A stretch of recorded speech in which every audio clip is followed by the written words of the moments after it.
Doctor साहब, कोयटा में है आज जो अमन अमान से मुतालिक खसूसी इजलास हुआ है। सूबाई एक्शन प्लान पर अमल दरामद और इसमें दरपेश रुकावटों का भी जायजा लिया गया है।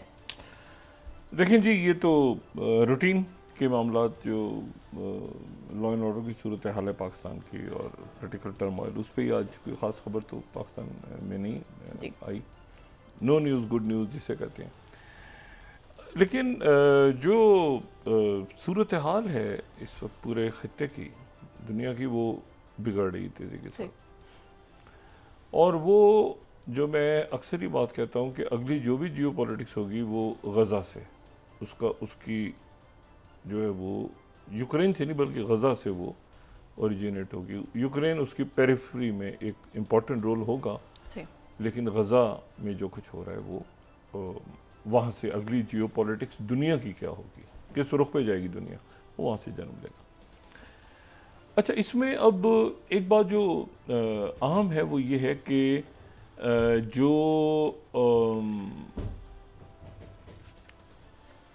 प्रेसिडेंट ट्रंप तो अलग हो गए इससे, और वो फ्रस्ट्रेशन में अलग हुए हैं। वो जो उन्होंने अलहदगी का ऐलान किया है वो फ्रस्ट्रेशन में किया है। और इसके बारे में जो इतलात आए हैं वो ये हैं कि प्रेसिडेंट ट्रंप जो हैं वो उनको 6 माह हो गए इख्तियार में आए हुए, और उन्होंने 2-3 बातें बड़ी, यानी उनकी जो पूरी इलेक्शन कैंपेन थी और पूरा जो उनका था वो, उसमें यूक्रेन के हवाले से कि मैं 24 घंटे में ख़त्म करूँगा, और गज़ा के हवाले से, और गज़ा में जो भूख और अफलास से बच्चे या लोग मर रहे थे, उसके लिए प्रेसिडेंट ट्रंप ने इलेक्शन कैंपेन में बार बार जिक्र किया। और यहाँ पे 41st स्लाइड दिखा रहा हूँ, न्यूयॉर्क टाइम्स। ट्रंप सेज, ये इलेक्शन कैंपेन के दौरान, Trump says a lot of people are starving in Gaza and US wants to help। ठीक है, और ये प्रेसिडेंट ट्रंप का इलेक्शन कैंपेन के दौरान जो है ये उनका ये मौक़िफ़ था। अच्छा, अब ये उन्होंने आवाज़ उठाई और ये बार बार ये बात करते रहे, कई दफ़ा उन्होंने बात की। अब आज जो सूरत हाल है वो ये है कि 1 लाख बच्चे, उनकी मौत इमिनेंट है, यानी तकरीबन ये तय है कि वो उनको खाना पीना दिया जाए या ना दिया जाए, फार्मूला फूड, जो अल्लाह ताला अपना रहम करे। ये मैं टर्किश मीडिया कोट कर रहा हूँ, 43rd, और ये आलमी मीडिया में भी नंबर सही, हर जगह ये नंबर्स हैं। 43rd स्लाइड में कोट कर देता हूँ। 1 लाख जो वहाँ पे मास डेथ्स होने जा रही हैं तेज़ी के साथ, 1 लाख। और ये जो है ये बेबी फार्मूला शॉर्टेज, जो बच्चों का दूध होता है वो उनको नहीं मिल रहा। और ये आप इस बच्चे की तस्वीर देखें जो एक नज़र आ रही है, तो ये बिल्कुल हड्डियों के ढांचों की तरह बच्चे जो हैं, और 1 लाख बच्चे जो हैं उनकी वहाँ से उनकी डेथ होने जा रही है। जो बड़े हैं वो अलग हैं, लेकिन बच्चे जो हैं वो उनकी, बच्चों को तो खाना या रोटी या पत्ते नहीं खिलाए जा सकते ना छोटे बच्चों को, उनका तो एक ख़ास एक मील होता है। और तकरीबन 60,000 जो है वो सरकारी तौर पे ये जो जेनोसाइड है उसमें डेथ्स हो चुकी हैं गज़ा में। अच्छा, अब ये एक बहुत बड़ा एक क्राइसिस है प्रेसिडेंट ट्रंप के लिए भी, मगरिब के लिए भी, इस्लामी दुनिया के लिए भी, नॉन मुस्लिम वर्ल्ड के लिए भी, कि अब ये क्या करना है। क्योंकि ये वो सूरत हाल है कि जब जराइम हो गए तो उसके बाद अब क्या करना है। जराइम तो हो गए, बच्चे तो मर गए, लोगों का तो कत्ल हो गया, शहादतें हो गई, अब आगे क्या। तो वो एक जजीरे पे प्रेसिडेंट ट्रंप और नेतन्याहू बैठे हैं, और ये एक्सेस में स्टोरी है आज बड़ी इंटरेस्टिंग। उसमें ये है कि मार्को रूबियो जो हैं उन्होंने ये जो जब ये ऐलान हो रहा था तो उस वक्त मार्को रूबियो ने बहुत फ्रस्ट्रेशन का शिकार थे मार्को रूबियो। और ये एक्सिस की रिपोर्ट है जिसको मैं कोट कर रहा हूँ, ये 42nd। तो उनकी टीम जो है उन्होंने 42nd slide, Trump team rethinks Gaza strategy after months of failure, 6 months of failure के बाद जो है वो एक्सेस कहता है कि वो वहाँ पे इतनी फ्रस्ट्रेशन थी उस वक्त कि नेतन्याहू को इस खबर के मुताबिक उन्होंने फ्री हैंड दिया। और वो कभी भी इस खबर के मुताबिक वो कभी भी ये बाइडेन के फार्मूले पे वो तैयार नहीं थे। प्रेसिडेंट ट्रम्प के क्या हर थोड़े दिनों के बाद लोग रिहा होते हैं, इसको एक साथ ही रिहा कर दिया जाए, सबको रिहा करवा दो उधर से भी करके और इस मसले को मैं ख़त्म करवाऊँ। और उसके नतीजे में मुसलमान दुनिया, अरब दुनिया, वहाँ की इन्वेस्टमेंट्स, वहाँ पे सेफ्टी और ये सारे जो भी इश्यूज़ हैं, तो वो एक जंग ख़त्म हो तो ना। अच्छा, वो जो जंग दूसरी जंग है वो तो दो फौजें लड़ रही हैं ना, यहाँ पर हो रहा है कत्लेआम। और अब तो मैस 1 लाख बच्चों की डेथ इमिनेंट करार दे रही है WHO और यूनाइटेड नेशंस कि अगर आप इमदाद खोल भी देंगे तो 1000 बच्चे मर जाएंगे, सॉरी 1 लाख बच्चे, 1 लाख बच्चे मर जाएंगे। अल्लाह ताला अपना रहम करे। और इसमें बेशुमार लोगों को गोलियां मार दी गई, जहर दे दिया गया, सब कुछ किया गया। नेतन्याहू को फ्री हैंड दिया गया। ये 5000 2000 पाउंड वजनी बॉम्ब्स भी दिए गए। और नेतन्याहू ने कहा कि मुझे थोड़े दिन आप और दें, मुझे थोड़े दिन आप और दें, फिर मुझे आप इतने दिन दें, इतने दिन दें। मैं इसको, ये जो मीडिया से भी और कुछ मीडिया से हट के भी जो बातें इतलात हैं वो ये हैं। तो मैं ये सारा मामला इसको बिल्कुल ख़त्म करके और फिर इसको आगे बढ़ेंगे। और उसमें अमेरिका ने एक बहुत बड़ा रिस्क भी लिया नेतन्याहू के साथ, और वो था ईरान पे हमला। मतलब एक जंग छिड़ दी ना। प्रेसिडेंट ट्रम्प की पहली जंग, ट्रम्प दौर की पहली जंग जो है वो फेल हो गई। यानी आप ये देखें ना कि जंग में वो कहते जा रहे हैं कि ऑब्लिटरेट हो गया, ये हो गया, वो हो गया, वो नहीं हुआ। न्यूक्लियर प्रोग्राम तो मौजूद है ईरान का। तो वो इतने सारे जहाज़, 125 जहाज़ और ये और वो सारा, और यहाँ पे और साथ ही उसके तो वो फ्रस्ट्रेशन में अब ये बयान हो रहा है कि जी मार्को रूबियो ने कहा कि ये नेतन्याहू के साथ जो है ना, ये पूरा जो सारा सिलसिला था, उन्होंने सिर्फ एक जगह पर स्टीव विटकॉफ ने अपनी ज़बान भी दी जाके, और अपने सारे कहते हैं ना, सारे राब्ते अब ख़त्म हो गए, ऑनलाइन कट गई वाली बात जो होती है ना। और उसमें यकीन दहानी भी हुई, और ये सारा मामला कैसे होगा, उसमें प्रेसिडेंट ट्रम्प ऐलान करेंगे परमानेंट सीज़ फायर का, ऐसे पूरा तरीका होगा। प्रेसिडेंट ट्रम्प बिल्कुल तैयार, नेतन्याहू अपने साथ प्रेसिडेंट ट्रम्प को भी ले गया इसमें।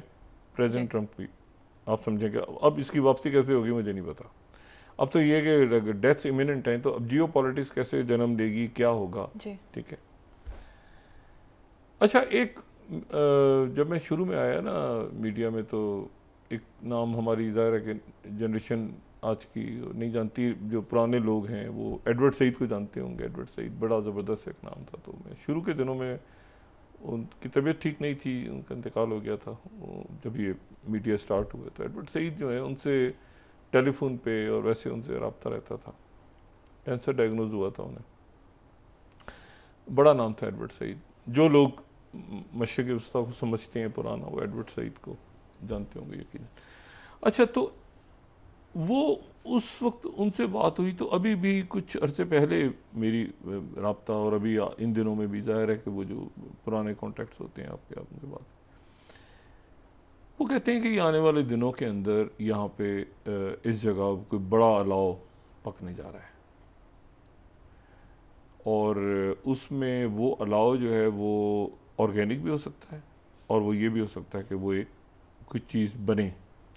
यानी मिसाल के तौर पे आप देखें ना, उसामा बिन लादेन का क्या इख्तलाफ हुआ था कि भाई यहाँ 1991 के अंदर अमेरिकन ट्रूप्स क्यों आ गई सऊदी अरबिया में कुवैत को बचाने। हालांकि ये जो है ये तो मतलब है कि वो मुकद्दस मकामात पे तो नहीं गई थी। एक लड़ाई हुई थी जिसमें वो आई थी और वो इराक़ के साथ और ये सारा मामला, लेकिन बहरहाल वो एक खलीजी जंग के अंदर उसामा बिन लादेन अलकायदा बन गई।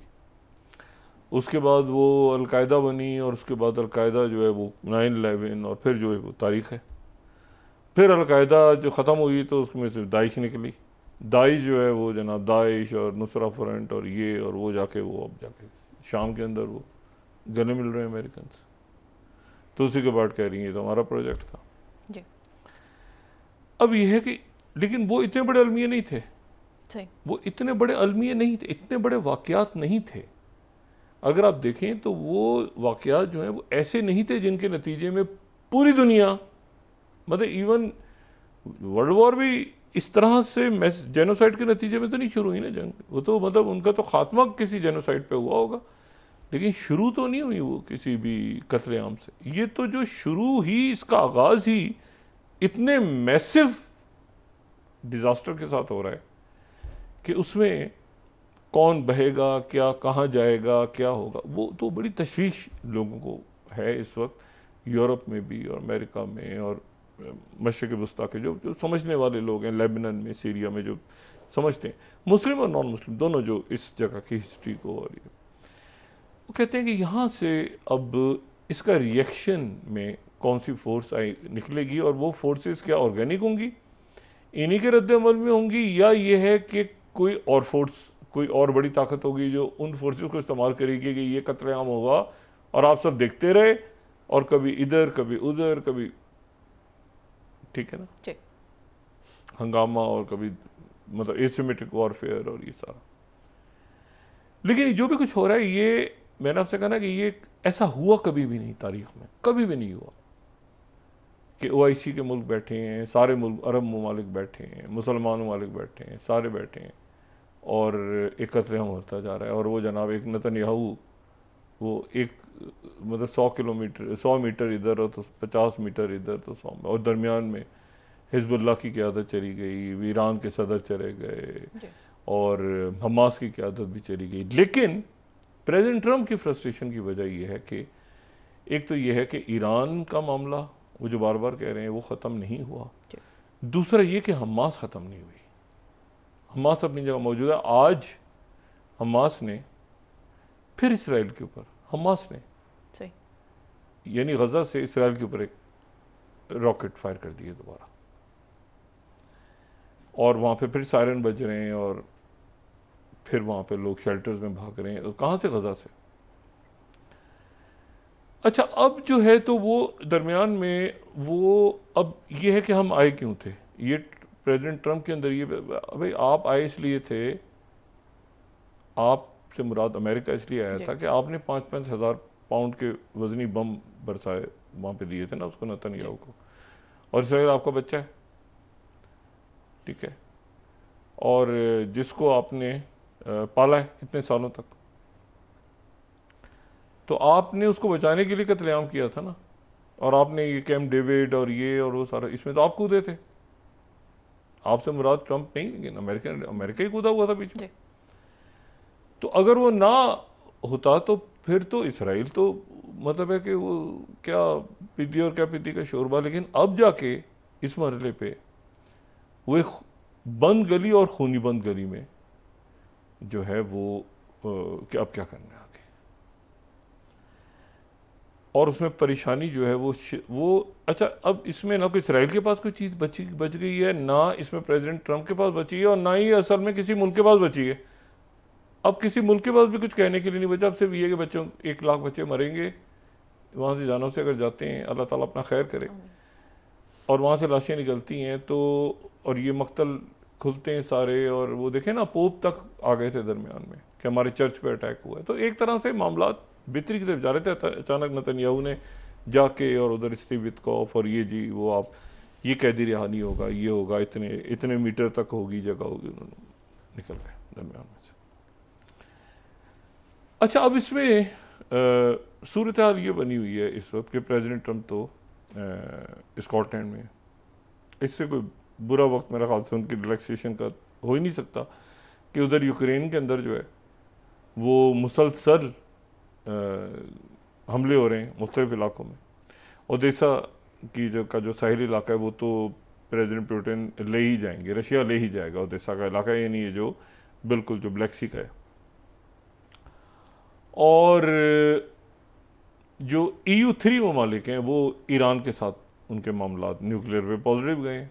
और EU3 ममालिक में से एक मुल्क ने तो कह दिया कि हम सितंबर में तस्लीम कर रहे हैं, यानी फ्रांस ने जी।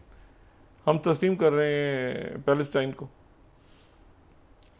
और जो बरतानवी वज़ीर आज़म है कीयर स्टारमर, उनकी मुलाकात कल है, कल या परसों उनकी मुलाकात है प्रेसिडेंट ट्रंप से। ज़ाहिर है कि वो इस वक्त बरतानिया में है। लेकिन जो कीयर स्टारमर है उनकी 100 नहीं बल्कि 220 उनके जो पार्लियामेंट के लोग हैं उन्होंने उनको ख़त लिख के कहा, यानी प्रेसिडेंट, यानी आप देखें ना, ये नेतन्याहू को कौन रोक सकता है? वैसे तो दुनिया रोक सकती है, मगर ये कि बस वो मतलब एक अजीब सा है ना कि बयानात देते रहो और बस ख़त्म। तो वो जो प्रेसिडेंट ट्रम्प जो है वो नेतन्याहू को रोक सकते हैं, वो नहीं। और कीयर स्टारमर जो है शरीफ आदमी है, लेबर पार्टी अभी आई है और बड़े अच्छे, मतलब पॉपुलर अच्छे हैं कीयर स्टारमर जो है ना, बड़े। अब कीयर स्टारमर में प्रेशर है कि आप जाके ट्रंप से कहें, ट्रंप यहाँ बैठे हैं और आप उनसे कहें कि, और ये खासतौर पर जो मैक्रोन देखे ना, ये तो यहाँ से प्रेसिडेंट ट्रंप तो चले जाएंगे, अभी EU का टैरिफ भी नहीं फाइनल हुए, अब इतनी मुश्किलों से ब्रेक्सिट में वापसी हुई है। तो मैक्रोन जो है, अच्छा पूरे यूरोप के अंदर एक सूरत हाल ऐसी बनी हुई है कि उसमें यूरोप को ये भी है कि हमें डिच कर दिया, नेटो में हमें डिच कर दिया, EU को डिच कर दिया, हमसे कहा कि 5% जो है वो बढ़ाओ डिफेंस और हम तुम्हें देंगे नहीं देंगे। यूक्रेन के अंदर जो है वो एक बहुत ख़राब मसला है। फिर प्रेसिडेंट ट्रंप ने ये भी कह दिया कि यूरोप की इमिग्रेशन पॉलिसी अच्छी नहीं है। वो भाई इमिग्रेशन पॉलिसी जंगों की वजह से ख़राब हुई है,